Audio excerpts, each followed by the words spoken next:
क्या आपको पता है आपके सपनों का सबसे बड़ा कातिल कौन है? वह जो हर रोज हर पल आपके पीछे पड़ा रहता है। नहीं, वह कोई बाहर का दुश्मन नहीं है, वह आपके ही भीतर छिपा हुआ एक मीठा जहर है। वही जो आपसे कहता है, अरे कल कर लेंगे, बस थोड़ी देर हो, अभी क्या जल्दी है। और हम उसकी मीठी मीठी बातों में आ जाते हैं। हम धीरे धीरे अपने ही हाथों से अपने सपनों का गला घोट देते हैं। जानते हैं इस कातिल का नाम क्या है? आलस्य। और आज इसी क्षण हम इसे पहचानेंगे और जड़ से खत्म करने का निर्णय लेंगे। यह दुश्मन बहुत चालाक है। यह डराता नहीं है, धमकाता नहीं है, यह दोस्त बनकर आता है।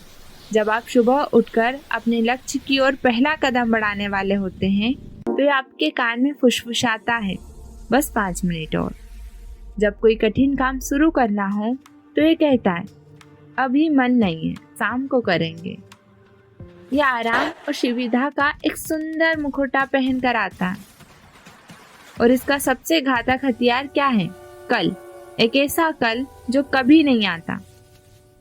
यह आपको आज की मेहनत से बचाकर कल के एक अंतहीन मरुस्थल में धकेल देता है, जहाँ केवल पछतावे की धूल उड़ती है।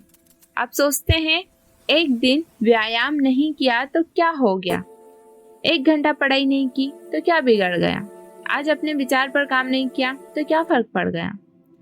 पर आप ये नहीं समझते कि यही क्या हो गया कि छोटी छोटी किस्तें आपके सपनों की मौत का सौदा कर रही है। यह आलस्य दिमाग की तरह बाहर से दिखाई नहीं देता, लेकिन भीतर ही भीतर आपके आत्मविश्वास, आपकी इच्छा शक्ति और आपके भविष्य की नींव को खोखला करता जाता है। आज आप जो समय नष्ट कर रहे हैं, वही समय कल आपको आंसुओं में डुबो देगा। प्रकृति का नियम बिल्कुल स्पष्ट है। वह हमें खाली हाथ भेजती है और कहती है, जो चाहिए उसे कर्म करके कमाना होगा। और आलस्य उसी कर्म के मार का सबसे बड़ा रोड़ा है। आइए आपको रोहन की कहानी सुनाती। कॉलेज के दिनों में रोहन के सपने बहुत बड़े थे। वह एक लेखक बनना चाहता था।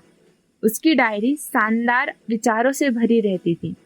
सब कहते थे, रोहन तू एक दिन बहुत बड़ा लेखक बनेगा। पढ़ाई पूरी होने के बाद उसने नौकरी कर ली और खुद से वादा किया, हर रात 2 घंटे लेखन करूंगा। पहला सप्ताह उसने लिखा, दूसरा सप्ताह थकान बढ़ने लगी और तभी उसके भीतर बैठा वह मीठा दुश्मन जाग गया। आलस्य बोला, आज बहुत थक गए, कल लिख लेना, एक दिन से क्या फर्क पड़ेगा। और रोहन मान गया। वह कल कभी नहीं आया। सप्ताह महीनों में बदल गए, महीने वर्षों में।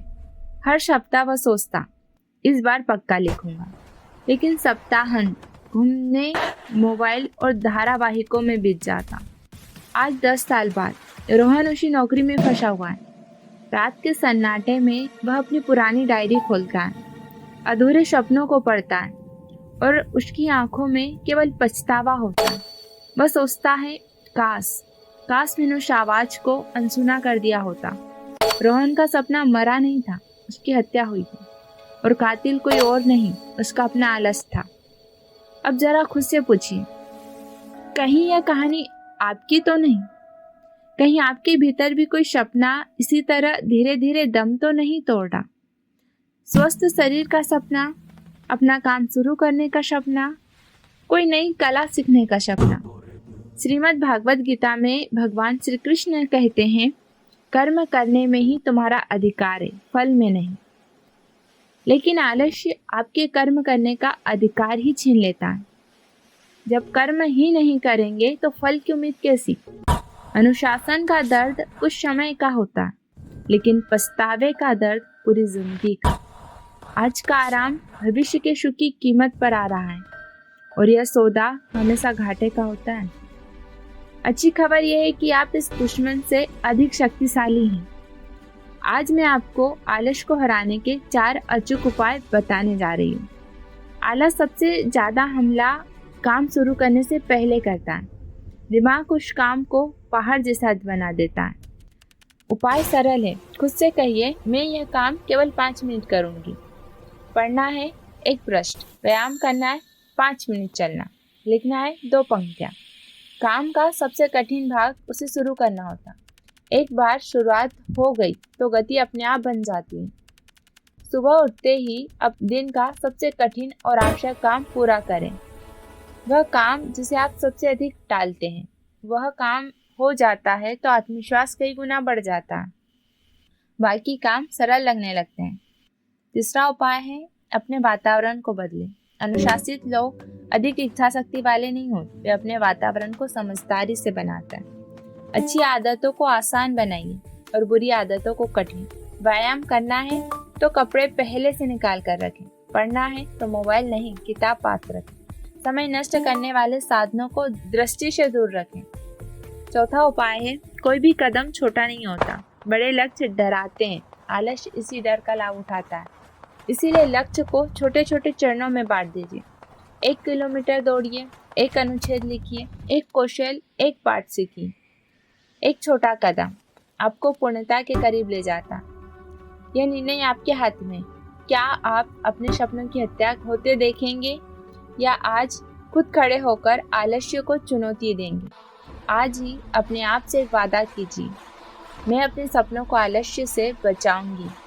और याद रखिए, जब आलस्य कहे थोड़ा और सो लो तो जवाब दीजिए, नहीं, मेरे सपनों को जागना है।